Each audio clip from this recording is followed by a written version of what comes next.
Hello everyone, I am Manya और इस video में मैं आपको line by line step by step each and every question starting from 2019 revise कराऊंगी, जिसमें आप जल्दी से ये वीडियो देखो और आपके जल्दी जो है प्रीवियस ईयर क्वेश्चन रिवाइज हो जाए। और ये प्लेलिस्ट में बनाऊंगी जिसमें आपके क्लास 11th एंड 12th के फिजिक्स के सारे चैप्टर जो हैं of previous year question JEE Mains जो है वो कंक्लूड होंगे। एंड अगर आपको नीट के भी सोल्यूशन चाहिए ऐसे रिवीजन मोड में, तो आप इस वीडियो में कमेंट कर सकते हो for that chapter. So let's start. First question है 2019 में आया था हमारा ये, 3 charges plus q q and plus q are placed respectively at distance 0 d/2 d from origin on x axis if net force experienced by plus q placed at x is equals to 0 then value of q is. इस question में हमें given है कि हमारे पास 3 charges हैं, ये and ये, जो हमारे कहाँ पे प्लेस्ड हैं 0 d/2 एंड d पे। तो हमने प्लस क्यू चार्ज ले लिया 0 पे, स्मॉल क्यू चार्ज हमारा कहाँ पे है d/2 पे, एंड प्लस क्यू चार्ज हमारा क्या है d पे, और ये एक्स एक्सिस पे प्लेस्ड हैं, तो अलोंग ये हमारा एक्स एक्सिस है। Now it is saying that if net force experienced by plus q placed at x is equals to 0 is 0। अब हमारे पास जो ओरिजिन पे हमारा ये चार्ज प्लस क्यू प्लेस्ड है उस पर हमें नेट फोर्स 0 करना है। अगर हम इस पे नेट फोर्स 0 करेंगे तो हमें वैल्यू ऑफ क्यू निकालना है। तो इसमें हम कैसे करेंगे, हमारे पे इस चार्ज के ऊपर 2 फोर्सेज एक्ट होंगे, या एक हमारा इसकी वजह से होगा और एक हमारा इस चार्ज की वजह से होगा। अब ये दोनों हमारे इस चार्ज का हमें पता नहीं है कि ये पॉजिटिव है या नेगेटिव है, तो हम इसको अभी जनरली पॉजिटिव कंसीडर करते हैं, बाद में हमारा साइन से पता चल जाएगा। तो हम इस पे नेट फोर्स निकालते हैं। अब प्लस क्यू चार्ज पे नेट फोर्स हमारा एक इस चार्ज की वजह से होगा k q divide by r square, and r is d/2। तो हमने ये लिख दिया के क्यू डिवाइड बाई d/2 का स्क्वायर। सेकेंड हमारा इस फर्स्ट और थर्ड की वजह से होगा, so that is k q by d square is equals to 0। अब हमारा k q by d square by 4 is equals to, ये हमारा उस साइड जाएगा तो आ जाएगा माइनस के Q square by d square. Now 4 ऊपर गया एंड के से के कटा, क्यू से क्यू कटा, तो हमारी ये इक्वेशन आ गई। तो उससे हमारी चार्ज की वैल्यू क्या आई, -q/4, और हमारा ये चार्ज जो होगा वो नेगेटिव होगा। क्लियर। ये नेगेटिव अगर हम देखें तो अगर इस चार्ज के ऊपर नेट फोर्स अगर दोनों इस साइड होता तो वो 0 नहीं हो सकता। तो एक हमारा फोर्स इस साइड होना चाहिए जो अट्रैक्टिव हो, अगर ये नेगेटिव होगा तो हमारा अट्रैक्टिव फोर्स इस साइड होगा, और प्लस क्यू चार्ज की वजह से इसका प्लस क्यू जो है ये फिक्स है कि प्लस ही है, तो इसकी वजह से हमारा इस साइड होगा, तब हमारा नेट फोर्स इस पर क्या आ जाएगा, 0। नाउ नेक्स्ट क्वेश्चन करते हैं हम। JEE Mains 2019, charge is distributed within sphere of radius r with volume charge density rho r is equals to a upon r square e to the power -2r upon a. If q is a total charge of this charge distribution, radius is, हमें radius निकालनी है। तो सबसे पहले हमने रो are लिख दिया जो हमें गिवन है। नाउ हमारा टोटल चार्ज क्या होता है, रो इंटू डी, क्योंकि हमारा रो जो होती है वॉल्यूम चार्ज डेंसिटी वो क्या होती है, चार्ज अपॉन वॉल्यूम। तो हमारा जो चार्ज है वो क्या आएगा, रो इंटू डी। ठीक है, तो यहाँ पे इसे ऐसे भी लिख सकते हैं कि d q net charge is equals to rho d v. Now q की वैल्यू हमने रो की वैल्यू यहाँ पे रिप्लेस की जो गिवन है a upon r square e to the power -2r by a into, अब वॉल्यूम क्या होता है हमारा, एरिया इंटू लेंथ। एरिया को हम क्या लिख सकते हैं, 4πr स्क्वायर, और लेंथ होगी हमारी dr। So 4πa e to the power -2r upon a r square d r upon r square, तो आर स्क्वायर से आर स्क्वायर हमारा कैंसिल हुआ, तो ये हमारा इंटीग्रेशन आ गई। अब इसके इंटीग्रेशन हम सोल्व करेंगे तो e to the power x, अगर -x है इसकी इंटीग्रेशन क्या होती है, e to the power -x, अगर ax करें तो -ax अपॉन -a, तो इसकी इंटीग्रेशन क्या होगी, 4πa e to the power -2r upon a upon r के साथ कौन सा कॉन्स्टेंट है, -2/a, ranging from 0 to radius r। तो 4πa, अब a हमारा कहाँ गया, ऊपर -2 नीचे, तो -a/2, और यहाँ पे हमने लिमिट्स की वैल्यू पुट की 0 टू r, तो e to the power -2r by a minus e to the power 0, तो ये हमारा क्या आ गया, 1 - e to the power -2r upon a। अब हम इसका नेक्स्ट स्टेप आगे की तरफ प्रोसीड करते हैं। सो हमारा जो q है ये हमारा 2πaa नीचे गया, तो q upon 2πaa is equals to 1 - e to the power -2r upon a। So e to the power -2r/a हमारा इस साइड जाएगा और ये वाली टर्म हमारी इस साइड आएगी। तो ये हमारी इक्वेशन आ गई। अब हमें इसमें किसकी वैल्यू निकालनी है, रेडियस की, विच इज़ r। तो r की वैल्यू कैसे निकलेगी, आप दोनों साइड लोग लो। अब लोग का हमारा क्या फॉर्मूला होता है, log of e to the power हमारा x है, तो क्या आ जाता है, लोग से e कट जाता है और हमारी सिंपली x आ जाती है। तो अब हमने दोनों साइड लोग लिया, तो log e to the power -2r/a is equals to log of same function, right. अब लोग से हमारा e क्या हो जाएगा, cancel. So -2r/a is equals to log 1 - q/2π तो माइनस है।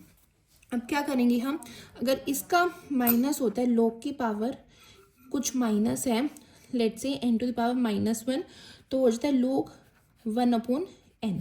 क्लियर। तो अब यहाँ पे माइनस था तो हम यहाँ पे भी माइनस लिख सकते हैं, यहाँ पे प्लस हो जाएगा, और यहाँ पे माइनस है तो वो इसकी पावर माइनस हो जाएगी। क्लियर।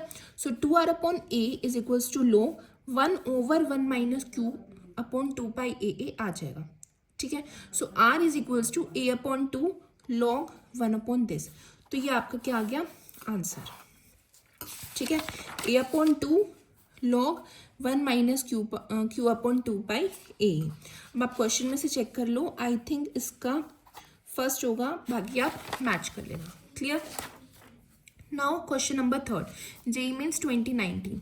तो ये आप इससे जल्दी जल्दी आप ये वीडियो देख के रिवाइज कर सकते हो बिना किसी चीज़ के। Now for a uniformly charge ring of radius r, electric field on its axis has largest magnitude at a distance h from centre then value of hs। इसका सिंपली मीन्स ये है, जब आपको लार्जेस्ट मैग्नीट्यूड किसी चीज़ का निकालना हो ना, तो आप ये याद रखो कि उस टर्म का आपको डिफ्रेंशिएट करना है। ठीक है। अब यहाँ पे बोले इलेक्ट्रिक फील्ड का लार्जेस्ट मैग्नीट्यूड है, तो आप इलेक्ट्रिक फील्ड को डिफ्रेंशिएट करोगे at a distance h with respect to h। Clear हो गया। तो उन्होंने क्या बोला, हमारे पास एक चार्ज रिंग है जिसका रेडियस r है और इलेक्ट्रिक फील्ड ऑन एक्सिस हमने ली, distance h, let's say this point is p। ठीक है। तो हम यहाँ पे सबसे पहले क्या निकालेंगे, इलेक्ट्रिक फील्ड निकालेंगे। तो हमने अगर यहाँ पे कोई एक एलिमेंट लिया, ठीक है, तो एलिमेंट का हमने लेट्स से dl लेंथ ले ली एलिमेंट की, तो इस एलिमेंट की वजह से इस पॉइंट पे इलेक्ट्रिक फील्ड किस डायरेक्शन में होगी, इस डायरेक्शन में होगी, और ऐसे ही इस पॉइंट की वजह से किस डायरेक्शन में होगी, इस डायरेक्शन में होगी, अवे फ्रॉम द चार्ज होती है इलेक्ट्रिक फील्ड, अगर पॉजिटिव चार्ज है तो अवे होगी। अब हमने ये थीटा लिया तो ये भी क्या हो गया, थीटा, ये थीटा है तो ये भी क्या हो गया, थीटा। नाउ डी के हमारे दो कंपोनेंट होगी, इसकी वजह से और इसकी वजह से। तो इस साइड हमारा कौन सा कंपोनेंट आ गया, d cos theta, and here is d cos theta, ये दोनों की वजह से। और यहाँ पे क्या हो गया, डी साइन थीटा, और यहाँ पे भी क्या हो गया, डी साइन थीटा। अब अलोंग एक्स देखें तो हमारा ये दोनों ऐड हो रहे हैं, और अलोंग वाई देखें तो दोनों अपोजिट डायरेक्शन में, अपोजिट डायरेक्शन में तो क्या होगा, कैंसिल आउट। तो इस डायरेक्शन में हमारा दोनों ऐड हो रहे हैं, तो आप कैसे करोगे,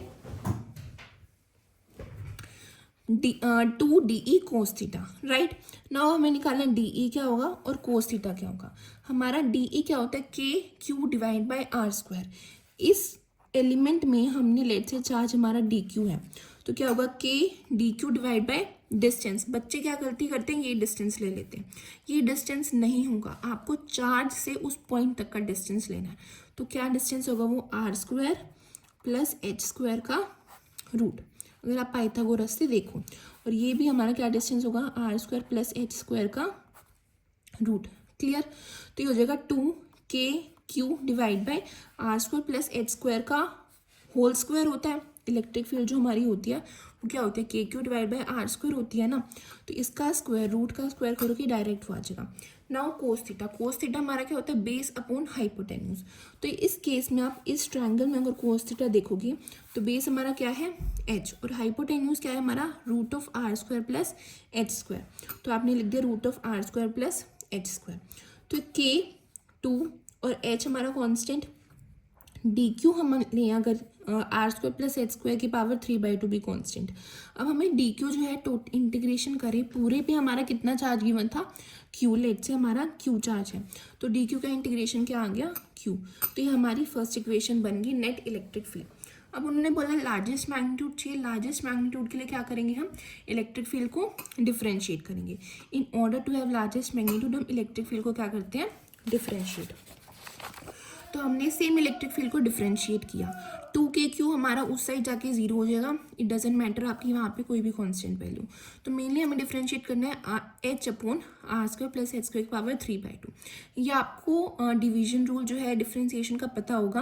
अगर नहीं पता तो मैं आपको बता देती हूँ कि अगर लेट से d/dx और यहाँ पे एक फंक्शन है और यहाँ पे दूसरा फंक्शन है, तो इसका अगर हमें डिफरेंशिएट करना होता है तो हम कैसे करते हैं, फर्स्ट नीचे वाला फंक्शन एज इट इज़ लिखते हैं, फिर हम डिफरेंशिएट करते हैं ऊपर वाले फंक्शन का माइनस, फिर हम first function as it is लिखेंगे और डिफरेंशिएट करेंगे दूसरे फंक्शन का, डिवाइड बाय नीचे वाले फंक्शन का स्क्वायर।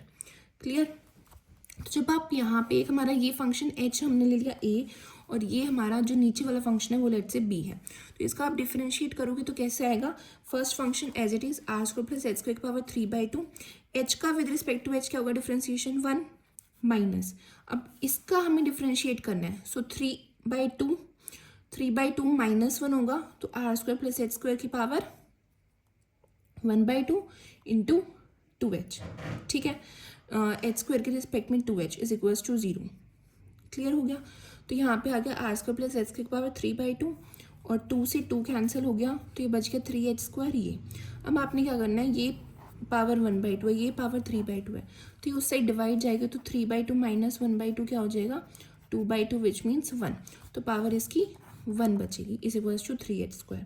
तो r की वैल्यू आ गई 2h², तो h की वैल्यू क्या आ गई r/√2। ये आपका क्या हो गया आंसर। तो h is equals to r/√2 पे जो हमारी इलेक्ट्रिक फील्ड होगी मैक्सिमम होगी। और ये आपको मैं बता रही हूँ कि आपको डायरेक्ट वैल्यू जो है लर्न करनी है कि r/√2 पे हमारी इलेक्ट्रिक फील्ड मैक्सिमम होती है, क्योंकि इसके ऊपर आपके क्वेश्चंस आते हैं। अभी इसके आगे भी एक क्वेश्चन जो है वो कंटिन्यू हो सकता है कि हमारी मैक्सिमम मैग्नीट्यूड हो तो उस पॉइंट पे आपको इलेक्ट्रिक फील्ड निकालनी है। तो आप इलेक्ट्रिक फील्ड तब कैसे निकालेंगे, जो h की वैल्यू r/√2 आई है वो आपको यहाँ पे पुट करनी होगी, तो आपकी वो मैक्सिमम इलेक्ट्रिक फील्ड आ जाएगी। ठीक है, तो r/√2 आप ये डायरेक्ट जो टर्म है वो फॉर्मूला है वो याद रखो कि रिंग के केस में r/√2 पे इलेक्ट्रिक फील्ड हमारी मैक्सिमम होगी। ठीक है, now we proceed towards third question, next question. तो नेक्स्ट क्वेश्चन भी जेईई मेंस 2019 का है। इसमें क्या बोला, 4 point charges -q +q +q and -q are placed on y axis at y -2d। ये डिस्टेंस दे रखे हैं, राइट। तो हमें निकालना है मैग्नीट्यूड ऑफ इलेक्ट्रिक फील्ड निकालनी है at point on x axis at x equals to d। तो ये हम इस क्वेश्चन में हम क्या करेंगे, हमने दो एक्सिस ले ली, first is x axis and another is y axis. हमारे जो चार्ज पार्टिकल्स पड़े हैं वो कहाँ पे हैं, हमारे y एक्सिस पे हैं। तो ये हमने ले ली y एक्सिस और हमें इलेक्ट्रिक फील्ड कहाँ निकालनी है, लोग x एक्सिस, ये हमने x एक्सिस ले ली। क्लियर। अब चार्ज पार्टिकल और पोजीशन हम साथ साथ देखते हैं और साथ साथ हम चार्ज पार्टिकल को प्लेस करते हैं। सबसे पहले y इक्वल्स टू -2d पे हमारा -q चार्ज है, तो y इक्वल्स टू -2d पे हमने -q चार्ज रखते हैं। क्लियर। देन -d पे हमारा +q चार्ज है, -d पे हमने +q चार्ज रख दिया। थर्ड d पे हमारा +q चार्ज है, तो d डिस्टेंस पे हमने +q रख दिया, ये हमने ओरिजिन मान लिया। ठीक है, और 2d पे हमने -q रख दिया, तो 2d +2d पे -q रखें। अब उन्होंने बोला है x एक्सिस पे किसी d डिस्टेंस पे आप इलेक्ट्रिक फील्ड निकालो। ठीक है, तो कैसे निकालोगे, अब हमें पहले चार्जेस देखने के कौन सा प्लस है कौन सा माइनस है और कौन सी इलेक्ट्रिक फील्ड किस साइड होगी। अगर हमारा पॉजिटिव चार्ज होता है तो इलेक्ट्रिक फील्ड अवे होती है, ये आपको पता होगा या याद रखना, नहीं पता तो। और नेगेटिव चार्ज है तो टूवर्ड्स होती है चार्ज। ठीक है, away from the charge and towards the charge. ये हमारा +q चार्ज है, तो +q की वजह से इस पॉइंट पे इलेक्ट्रिक फील्ड हमारी किस साइड होगी, अवे होगी। और ये हमने पॉइंट दे दिया 1, तो E1 हमारी किस डायरेक्शन होगी, अवे। E2 जो भी प्लस है इसके लिए भी कहाँ पे होगी, अवे। लेकिन इस क्वेश्चन में मैंने देखा है कि बच्चे ये गलती करते हैं कि चारों की वजह से इलेक्ट्रिक फील्ड जो है वो अवे कर देते हैं, वो माइनस वगैरह का ध्यान नहीं रखते। तो आपको इसमें ध्यान रखना है -q और ये -q की वजह से टूवर्ड्स होगी। ठीक है, नहीं तो क्या होगा, बाद में इलेक्ट्रिक फील्ड दोनों ऐड हो जाएंगी, वो आपका गलत हो जाएगा।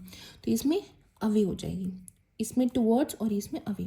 तो हमने एंगल ले लिया कि जो इस E1 और E2 जो है वो थीटा एंगल बना रहे हैं और E3 और E4 एंगल अल्फा बना रहे हैं। क्लियर हो गया। नेक्स्ट इलेक्ट्रिक फील्ड अब निकालो आप सीधा D पॉइंट पे, E1 E2 E3 और E4 की वजह से। तो अगर आप देखो तो जैसे पिछले क्वेश्चन में मैंने आपको समझाया था, जो कोस थीटा कॉम्पोनेंट होगा वो तो ऐड होगा E1 कोस थीटा और E2 कोस थीटा। जो साइन थीटा कॉम्पोनेंट होगा यहाँ पे E1 साइन थीटा इस साइड और E2 साइन थीटा इस साइड, ये दोनों क्या हो जाएंगे, कैंसिल हो जाएंगे। ऐसे ही E3 और E4 की वजह से हमारा कोस थीटा तो इस साइड होगा, लेकिन साइन थीटा हमारा इसी साइड होगा।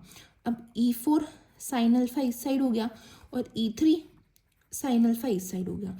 अब हमें ये देखना है कि जो E1 या E2 का मैग्नीट्यूड है दोनों का सेम है। वाई? क्योंकि डी डिस्टेंस सेम है, ये डिस्टेंस सेम है, क्यू सेम है, तो ये मैग्नीट्यूड सेम हो गया। मतलब E1 और E2 का मैग्नीट्यूड सेम हो गया, E3 और E4 का मैग्नीट्यूड सेम हो गया, तो ये आपस में कैंसिल आउट कर देंगे। तो आपकी जो नेट इलेक्ट्रिक फील्ड आएगी ना, एक इन दोनों की वजह से इस साइड आएगी और इन दोनों की वजह से इस साइड आएगी। क्लियर? तो अब हम देखते हैं एट पॉइंट पी, हमने पॉइंट पी लेट किया, net electric field due to E2 and E1। अब E1 और E2 की वजह से इस साइड होगी 2E cos theta, E1 cos theta plus E2 cos theta, 2E cos theta, magnitude दोनों का इक्वल है। तो मैग्नीट्यूड लिखेंगे 2KQ डिवाइड बाय ये हमारा डिस्टेंस होगा। उसमें भी दिखाया था कि ये वाला डिस्टेंस नहीं होगा, हमारा ये डिस्टेंस होगा।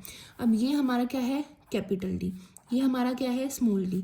तो ये क्या होगा? D² प्लस D² का रूट, और रूट का स्क्वायर करेंगे तो हमारे ये टर्म आ गई। नाउ कोस थीटा हम निकालते हैं। कोस थीटा होगा base upon hypotenuse. Base is हमारा capital D, hypotenuse is this, तो ये आ गया 2KQD डिवाइड बाय इनकी पावर 3/2। क्लियर? अब हमने इसकी वजह से नेट इलेक्ट्रिक फील्ड हमने निकाल ली। अब हम E3 और E4 की वजह से नेट इलेक्ट्रिक फील्ड निकालेंगे, राइट? तो E3 और E4 की वजह से क्या होगी? E3 कोस अल्फा और E4 कोस अल्फा। तो इन दोनों की वजह से हमने क्या करा? अब E3 का भी मैग्नीट्यूड और E4 का भी मैग्नीट्यूड क्या होगा? सेम होगा, विच हमने E लेट कर लिया, तो 2E कोस अल्फा हो गया। अब 2 इलेक्ट्रिक फील्ड क्या हो गई? KQ, हमारा चार्ज क्या था? Q ही था, डिवाइड बाय हमें डिस्टेंस देखना है। डिस्टेंस अगर हम देखें तो डिस्टेंस कैसे हम देखेंगे? ये हमारा डिस्टेंस था कैपिटल डी और ये हमारा डिस्टेंस है 2D। तो ये हमारा डिस्टेंस क्या होगा? 2D का स्क्वायर प्लस D का स्क्वायर, तो वो हो जाएगा 2D का स्क्वायर क्या होगा? 4D² प्लस D का square into cos alpha base upon hypotenuse. तो ये हमारी नेट इलेक्ट्रिक फील्ड आ गई। क्लियर हो गया? अब हम उस पर देखेंगे नेट इलेक्ट्रिक फील्ड हमारी क्या होगी? E1 2 की वजह से और E3 4 की वजह से। E1 2 की वजह से हमारी इस साइड थी और E3 4 की वजह से इस साइड थी, तो दोनों क्या होंगी? माइनस। तो E1 2 माइनस E3 4। अब E1 2 की वैल्यू पुट करेंगे, E3 4 की वैल्यू पुट करेंगे। क्लियर? D² प्लस D² की पावर 3/2 है, ये ऊपर गया, ये वाला ऊपर गया, तो -3/2 आ गई, -3/2 आ गई। क्लियर? अब हमें देखना है कि उन्होंने एक कंडीशन दिया है। अगर उन्होंने एक कंडीशन ना दी होती तो हम यहाँ तक रुक जाते, इसके आगे हम सॉल्व नहीं कर सकते थे। बट उन्होंने एक कंडीशन हमें क्या दे दी कि हमारा जो D पॉइंट है ना, वो बहुत बड़ा है D से। इसका मतलब अगर हमारा D very very greater than D है, तो 1 हमारा very very greater than D/D हुआ, तो इस केस में हमारी बाइनोमियल अप्रॉक्सीमेशन लग जाएगी। बाइनोमियल अप्रॉक्सीमेशन से क्या होगा? ये हमने डिवाइड कर दिया D² से। अब हम D² से डिवाइड करेंगे तो 2 की पावर 2 कट जाएगी, लेकिन 3 की पावर आएगी माइनस में, तो हमने यहाँ पे डिवाइड बाई D³ हो गया। ये समझ आ गया आपको? और ये हमने डिवाइड किया तो हो जाएगा 1 plus D² divide by capital D² की पावर -3/2। ठीक है, और यहाँ पे भी क्या हो जाएगा? 1 plus 4D² divide by capital D² की पावर -3/2। समझ आ गया? डिवाइड बाई D³ तो बाहर आ गया। अब इसकी पावर जब ये होता है कि हमारे पास, मैं आपको समझाऊँ तो अगर हमारे 1 प्लस x की पावर n है ना, तो अगर हमारा बाइनोमियल एक्सप्रेशन लग रहा है तो वो जाएगा 1 प्लस n इंटू एक्स। तो इसमें भी यहाँ पे हो गया 1 प्लस -3/2 पावर नीचे आ गई इंटू ये टर्म आ गई एज इट इज़। क्लियर? इस केस में भी हमारी -3/2 नीचे आ गई और ये आ गई एज इट इज़। इसको आप सोल्व करोगे दोनों को, ये 2KQ डिवाइड बाय D² आ गया, कॉमन ले लिया, इसका भी कॉमन ले लिया, इसका भी कॉमन, तो हो जाएगा 1 -3/2, ये अब -1 और यहाँ पे माइनस माइनस प्लस। तो इसमें उन्होंने पूछा है कि हमारा बिहेव एज डायरेक्टली प्रोपोर्शनल बताना है, तो यहाँ से आपको इसी पॉइंट से अगर आप सोल्व करो या ना करो, इसी से आपको यहाँ पे दिख जाएगा कि यहाँ पे भी D² हो, यहाँ पे भी D² है, तो इन्वर्सली प्रोपोर्शन होगा D⁴ की। क्लियर हो गया? तो आपको आंसर कौन सा हो जाएगा? D⁴ की। अगर वैल्यू फाइंड करनी होगी तो आप लास्ट स्टेप तक पहुँच चुके हो, आप वैल्यू भी डायरेक्टली फाइंड कर सकते हो। ठीक है, इसको सोल्व करोगे आपकी वैल्यू आ जाएगी। ठीक है, अब नेक्स्ट क्वेश्चन पे बढ़ते हैं हम। नेक्स्ट क्वेश्चन हमारा बहुत अच्छा क्वेश्चन है, इसमें आपको थोड़ा सोचना पड़ेगा। ये भी जेईई मेंस 2019 में आया था। Let a total charge 2q be distributed in sphere of radius r। तो हम लाइन बाय लाइन पढ़ते हैं और लाइन बाय लाइन हम इमेजिन करते हैं। हमारे पास एक स्फीयर है, ठीक है, इस पर हमने टोटल 2q चार्ज डिस्ट्रीब्यूट कर दिया, और इसकी रेडियस क्या है, r। Now with charge density given by rho r is equals to k r. Rho r is equals to k r हमें चार्ज डेंसिटी दे रखी है। Two charges A and B of -q each are placed on diametrically opposite points. हमने, ये हमारा centre है O, तो हमने दो चार्जेस लिए A और B, वो डायमेट्रिकली अपोजिट पॉइंट्स पे पड़े हैं, ठीक है, at equal distance A from centre.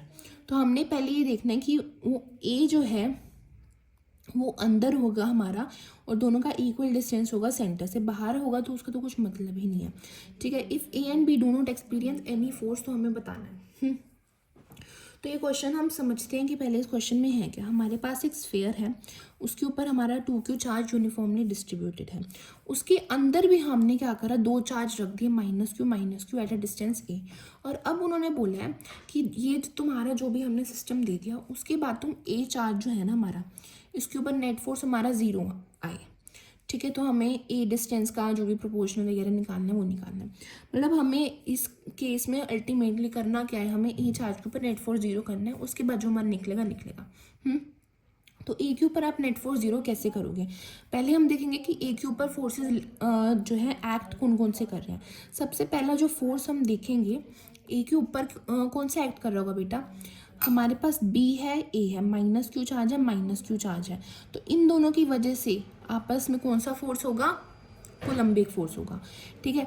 तो A के ऊपर हमने फर्स्ट जो फोर्स होगा वो कोलम्बिक फोर्स होगा, तो हमने निकाले K Q1 divide by R square होता है।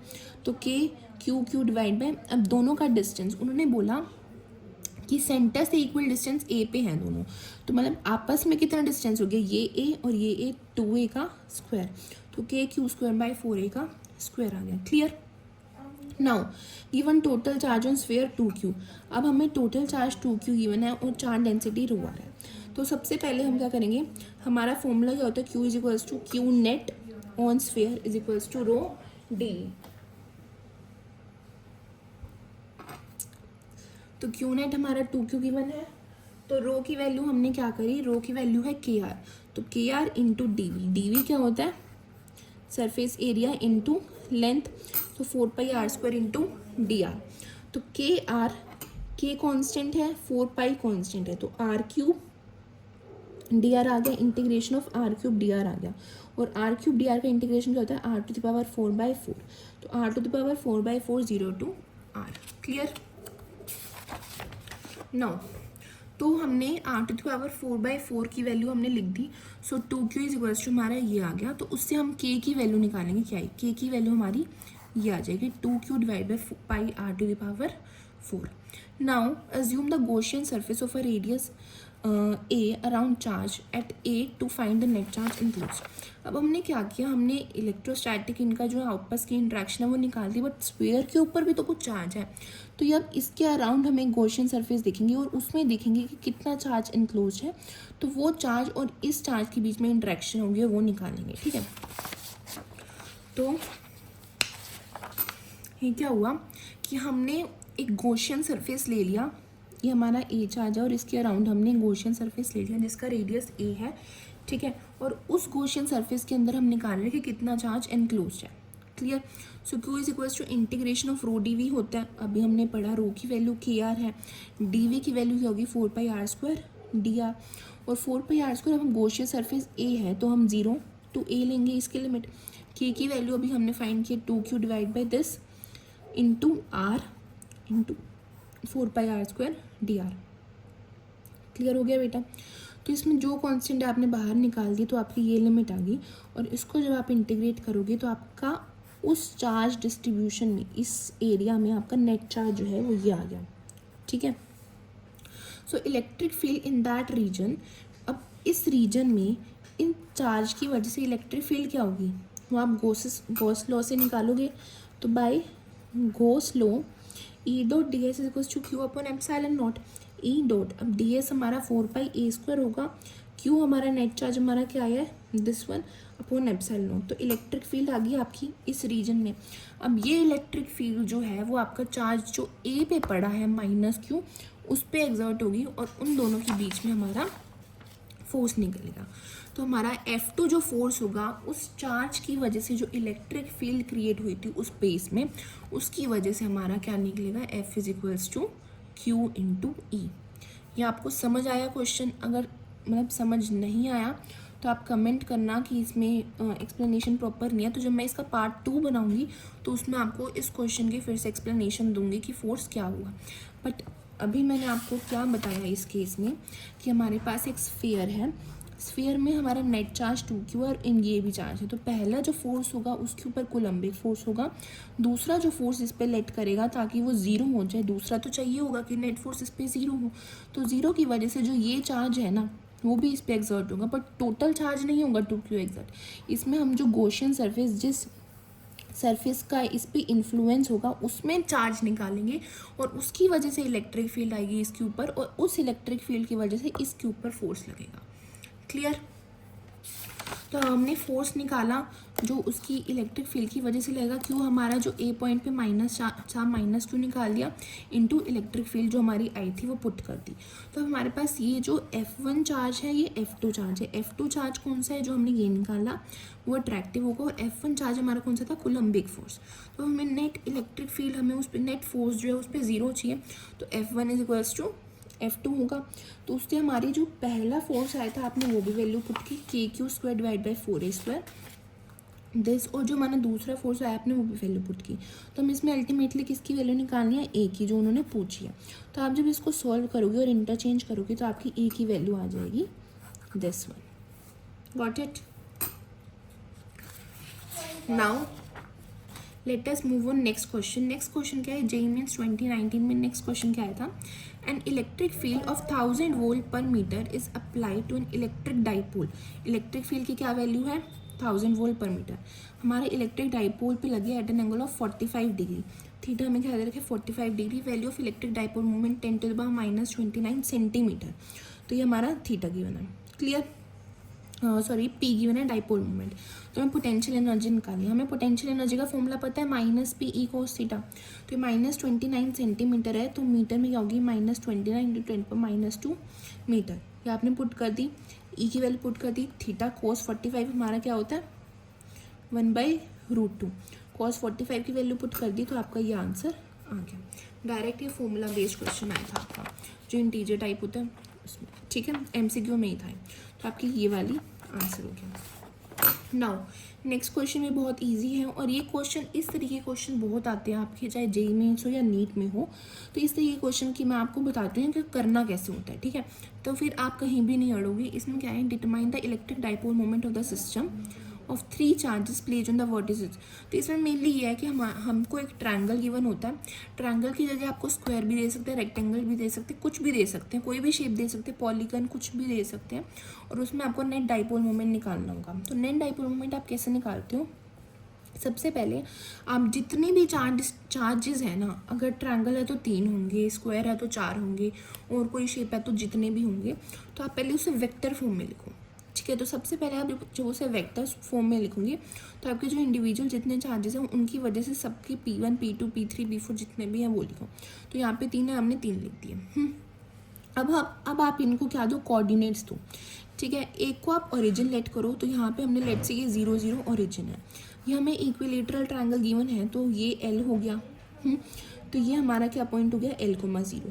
अगर आपको ये निकालना है डिस्टेंस तो ये आप कैसे निकालोगे? हाँ, ये हमारा कौन सा है? इक्विलेटरल ट्रायंगल है, राइट। तो ये एंगल क्या हो गया? 60 डिग्री। ये हमारा क्या होता है? L/2 पूरा L है तो ये क्या हो गया? L/2 हो गया। तो इसका हमारा कॉम्पोनेंट जो आ जाएगा जब आप cos 60 निकालोगे वो होता है हमारा बेस अपॉन हाइपोटेन्यूज। ठीक है, बट हमें मेरे ख्याल से ये निकालना है परपेंडिकुलर अपॉन बेस। तो साइन थीटा मेरे ख्याल से ये आएगा इसमें। तो sine theta is equals to perpendicular upon hypotenuse, cos theta is equals to base upon hypotenuse, and tan theta is equals to perpendicular upon base. इनमें से आप देखो, वैसे तो आपको याद होगा कि ये कोऑर्डिनेट्स जो L/2 √3 L/2 होते हैं, बट अगर आपको नहीं है तो आपको ये डिस्टेंस निकालना है, ये गिवन है, तो आप कौन सा फॉर्मूला यूज़ करोगे, ये tan 60 क्या होता है √3, perpendicular is this upon base is L/2, तो परपेंडिकुलर हमारा क्या आ गया √3 L/2, और L/2 एक्स कोऑर्डिनेट आपको पता है।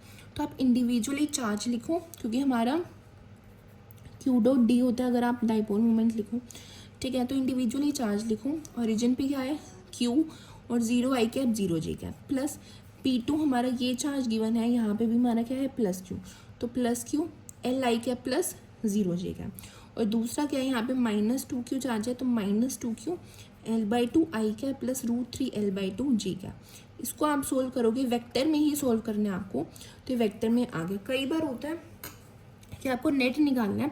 इसमें तो हमारा जो आई कैप है वो कंपोनेंट कट गया, बट कई क्वेश्चन में जैसे स्क्वायर का हो या इसी में कुछ और चार्ज डिस्ट्रीब्यूशन हो, तो आपका नेट जो है वो नहीं करता।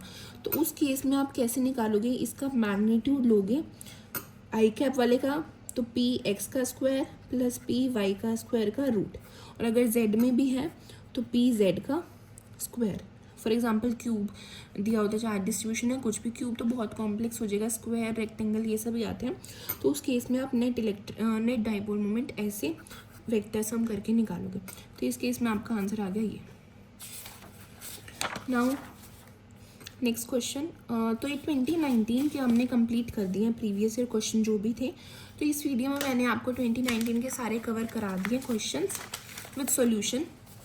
अगर आपको किसी क्वेश्चन में डाउट हो तो आप कमेंट में पूछ सकते हो, और फिर नेक्स्ट वीडियो में मैं आपको नेक्स्ट जो प्रीवियस ईयर है आगे के ईयर के वो क्वेश्चन कंटिन्यू करूँगी। So thank you so much.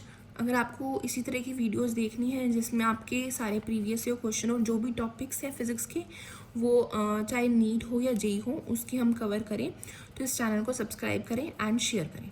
So thank you so much.